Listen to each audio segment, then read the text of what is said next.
I'm Frank Kanshi. This is The Wave. Instead of throwing old computers away, Bangkok Metropolitan Administration found a solution with Google to give new life for old laptops. Google Classroom is an application which facilitates learning and teaching at school. Laptops reconditioned and installed with this application can perform well for children and connect to the cloud service. BMA will expand this project to its 437 schools within next 3 years. Joining me now is Mr. Mike Jidiwanit, the Director of Marketing Southeast Asia with Google. Great to have you with us. Hi, Frank. Thank you for having me here. I think first, walk us through the initiative of Google Classroom. Of course, given that Google has implemented this project in Japan before, more than 9 million Japanese students have enrolled in this project. How about in Southeast Asia and in Thailand specifically? Right. So maybe I'll give a little bit more context and journey of where we are in Thailand, right? And then I'll expand that a little bit more into education and then Thailand, Indonesia. Right? So if we rewind back, if we go back a bit more into how we've been in Thailand for over 10 years now. I remember as a Google team here in Thailand in 2017, we sat together and say, now that we have a presence here in Thailand, what is it that we want to do to be helpful and contribute to Thailand, right? And the idea we had at the time was we want to build a mission for Google in Thailand, and the mission was to leave no Thai behind. And then in 2018, we had our first Google for Thailand, right? That's when we have the mission announced, right, on our mission on Google to leave no Thai behind. And what does it mean for us? It has evolved over the years because digital transformation, the digital journey have changed over the past 5-6 years. And what it means today for us is one, is to provide equitable access to digital opportunities, right? Make sure people have the right skills, the right tools, right, to succeed online. The second part is then about once they're online, how to make sure we're online in a safe and responsible manner. And then the third piece is as a tech company, we want to make sure people have helpful and useful technology but products, right? Make sure the products and tools and AI technologies is helpful for the Thai society. Right? So we have 3 pillars we look at. And if we go deeper in the first pillar, equitable access to digital opportunity, students is a critical segment that we need to make sure we help and be helpful. Right? And if we look at what we've been doing in Thailand for the past 4 or 5 years in the past, there's actually 3 areas we will look at for students. The first part is providing them with the tools and skills, digital tools and skills, so they can succeed online. And we do that in 3 phases. Right? The first part is providing the tools, and the tools in this case is Google for Education. Right? We have a bunch of applications and tools inside, such as Google for Classroom and Workspace for Education. Right? And we've been providing this access to a lot of students and educators worldwide. Today, there are more than 170 million educators and students having access to these tools, help enhance the classroom experience to make sure it's more interesting, more engaging, right, and more efficient for both the educator and students. With the tools, then we need to make sure the educators also know how to use the tools in the classroom. Right? And we've been helping with partnership with Ministry of Education and government body to train teachers. Right? Through our program, we've trained over 300,000 teachers here in Thailand alone. Right? Making sure they know how to use the tools, but also how to use it in an effective manner, enhance learning experience for students, and make it much more effective for the classroom setting. Now, with the teacher have the tools, they have the know-how, but to sustain this know-how in the long term, it's also important to build a community of teachers, right? And this is where Google Educator Group, where we build a community of teachers here in Thailand and many countries across, so they can exchange learnings, right? Learn how to use the tools even better and sustain the growth as a teacher in digital age even better, right? And build a platform like lesson library where they can contribute, right, with that tips and tricks on how to use digital tools to make classroom more effective. So that part is the first part, having the right tools and the right skills, right, for educator and students. The second part is now then once the students and teachers are online, we need to make sure they're online in a safe manner and responsible manner. In 2019, right, we launched in Thailand Be Internet Awesome. It was a global program to help in an interactive and gamified manner teach students to be safe but also responsible online citizen. In Thailand, when we launched, we were the first country to have a localized program launched in Be Awesome. But since then, we also have localized it in many languages, such as Bahasa Indonesia, such as Vietnamese, right? And over the past 3 years, we have trained over 3.4 million Thai students and Thai teachers in the country, again, through partnership with Ministry of Education and many educator partners that we have. So once we get into those two pillars, the third pillar is then if we want to take this to the next level, we also need to ensure equitable access to digital devices, right, for teachers and students. To embark on this journey, we started out by trying to understand here in a country like Thailand, what is the impact of having devices in the classroom? So we started through a research project with Chulalongkorn University with one of the schools here in Bangkok called Rivitaya Wanalai, right, to understand the impact of when you have, if each student in the class have one device to work together, to work in the classroom, what is the improvement that we see in the classroom? And we saw a very positive result, right, in terms of engagement, in terms of how it helps stimulate innovative thinking and modern learning experience for students. It also helps save teachers' times, right? And more importantly at the time, right, it's close to the COVID period. So it helped the teacher learn how to pivot classroom to be more remote, right? So with that success, now we want to see how we can scale this further. So this is when our conversation and journey with BMA begins. They also have a joint vision and aspirations that we do on how to enhance the learning experience for schools that are affiliated to BMA, and there are over 400 schools that are affiliated to BMA. To start this journey, we actually started with another research with another school in Bangkok, right, named Thai Niyom Songkra School. And what I like about this research with BMA is instead of picking, and like most research programs sometimes, they pick a very capable school that is a bit more savvy. For this research project, BMA selected a more average school that would represent what a normal school in Bangkok would be, to see how this can be scaled across the Bangkok area better, right, and improve, you know, the learning experience here.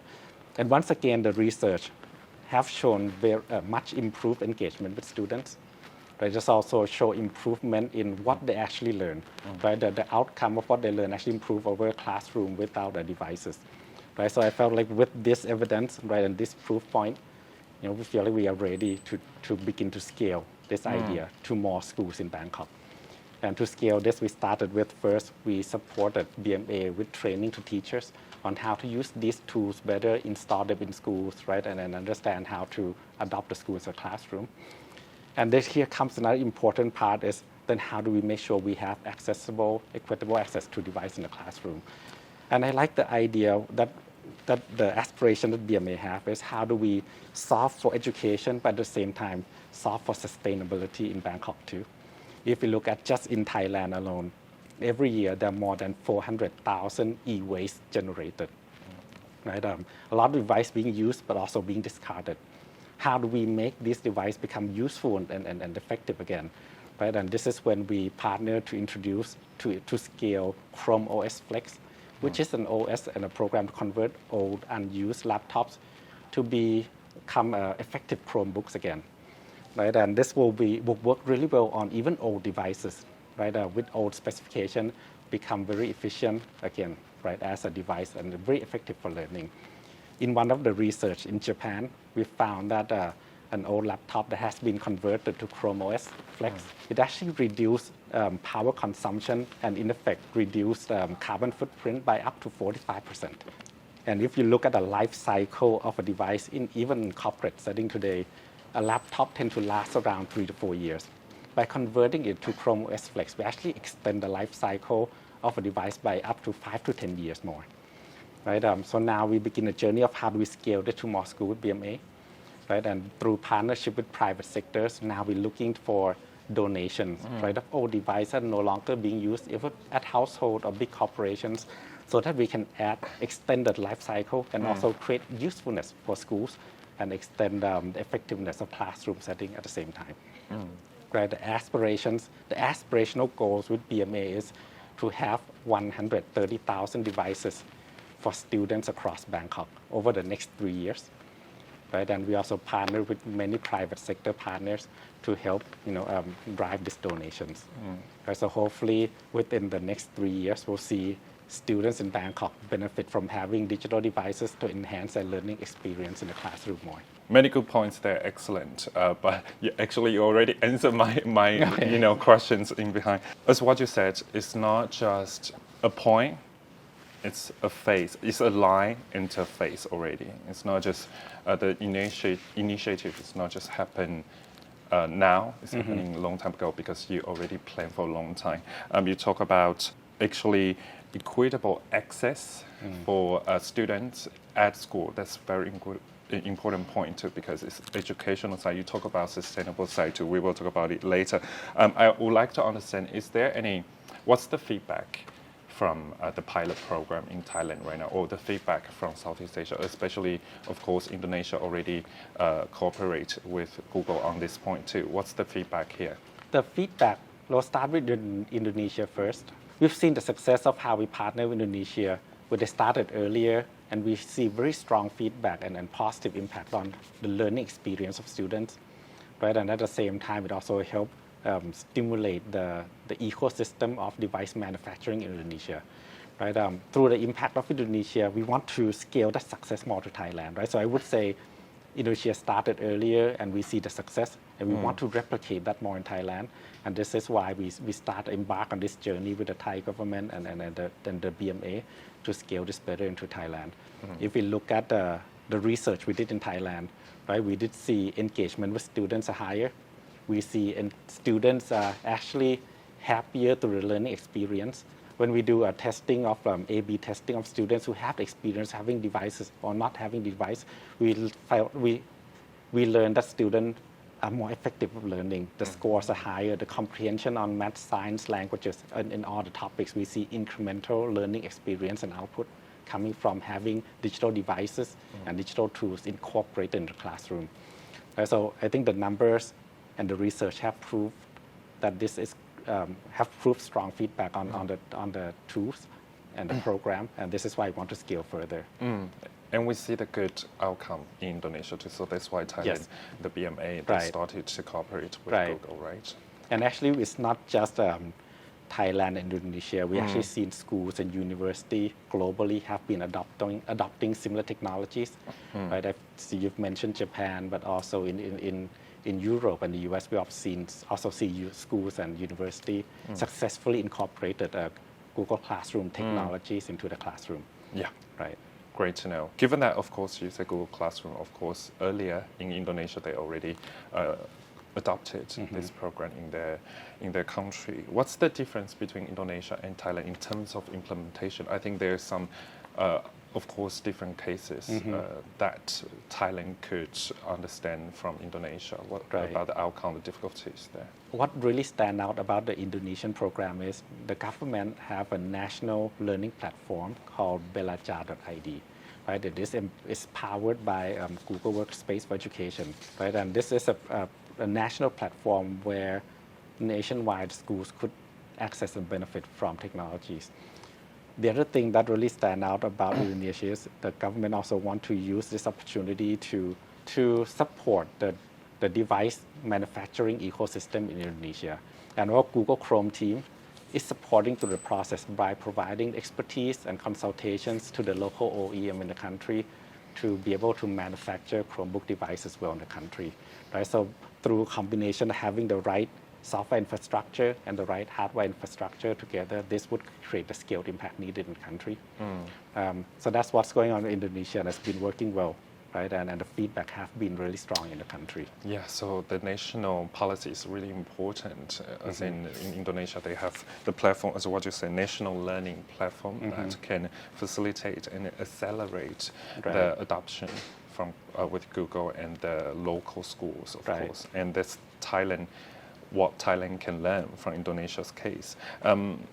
Jumping back to Thailand with BMA, I would like to understand how does Google engage and support with BMA in education and, of course, environment, because you talk about old laptops that Google can help to upgrade in terms of with Chrome OS Flex. And how many children, I think you talk about the number, can you tell us again how many children will receive the reconditioned laptops on the BMA school? Right. So BMA, there are 437 schools affiliated to BMA, and the ambitions and aspirations is to scale this to all of the 437 schools. The aspiration is to have devices that cover all students from 4th grade to 7th grade. This would mean we would need to have up to 130,000 devices to support the 437 schools under BMA. And to do so, we would want to do this by driving donations of devices and convert and refurbish them into Chrome OS Flex devices. Mm-hmm. Of course. And 130,000 devices for students, no matter in which level, it's really important because not every student they could afford, their family could afford those devices. And of course, Google is the platform to cooperate with BMA. Mm-hmm. That's really important, I think, not just for BMA Google and for the children too in Thailand. Let's talk about sustainability and environment. Mm-hmm. How many laptops, I think you might have the number, how many laptops that Google has rejuvenated with the Chrome OS Flex, because that's really important to us, the data that people to know. And after reconditioned and installed with Google software, how many years could the life cycle of the computer extend? Because of course, the computer, it has the life cycle there. And how can Google help in terms of this issue? So if we look at Chrome OS Flex as a program, right, what it does is it converts old devices into Chrome OS devices. And this is great for many reasons. First, it's very easy to do so. For a device, it takes at most 20 minutes to convert an old device to Chrome OS Flex. Right? It's much more secure than most platforms. Chrome OS, since there have been 0 successful ransomware attack on Chrome OS, right? So it's much more secure. It's much more efficient. As I shared before, from research in Japan, we found that it used for up to 45% less energy than the other OSs. And in terms of life cycle, depending on how old or how capable the device comes, we've seen it's extending the life cycle of device by up to 10 years. Right? And this is a great news for the e-waste it's great news for e-waste issues we have in the country. Right? As I shared earlier, there's up to 400,000 tons of e-waste being generated in Thailand alone. Right. As what you talk about, the significant amount there, 400,000 tons of e-waste per year. And of course, Google can help to extend the life cycle up to 10 years. Depends on the situation of the laptop. You help on software, right? How about hardware? When you receive the old laptops from BMA or from other companies that donate to Google, how about hardware? Do you do anything about hardware? Right. So for hardware, we support our partners to refurbish hardware to be of adequate quality and functionality for school. Right. One of our key partners is the Mirror Foundation. Right. So the donations go to the foundation. They have the technical know-how to refurbish and install Chrome OS Flex and make sure the device is in working and functional condition, ready to be distributed to the school. How about the cost? Is it free for installing the Google software system? Right. So Chrome OS Flex is free for everyone to use. Right? And in fact, if you have an old device at home today, you can upgrade it to Chrome OS Flex for free. All right. Yes. So that's no cost. So That's for no our cost. audience, if your laptop is really old, you can go to Google to install this software. How about any plans, any initiative, future initiative from Google in Thailand, in this region? Any AI initiative specifically? Right. So I'll start with what we're focusing on today first. And if we look at the journey of how we help drive equitable access to tools, skills, and devices in education, I think we still have quite a journey to continue, right? Because we have done the pilot, we have proved that it worked, And it would take a lot of effort for us to work with our partner to scale this to more students and teachers. So it's still a lot more for us to do and work on. AI is a topic that is very interesting. It's still very early on where AI is today. And we're exploring heavily on how we can help. And we're still exploring how AI can help enhance experience in classroom even better. There's probably two areas that I can talk a little bit more about AI.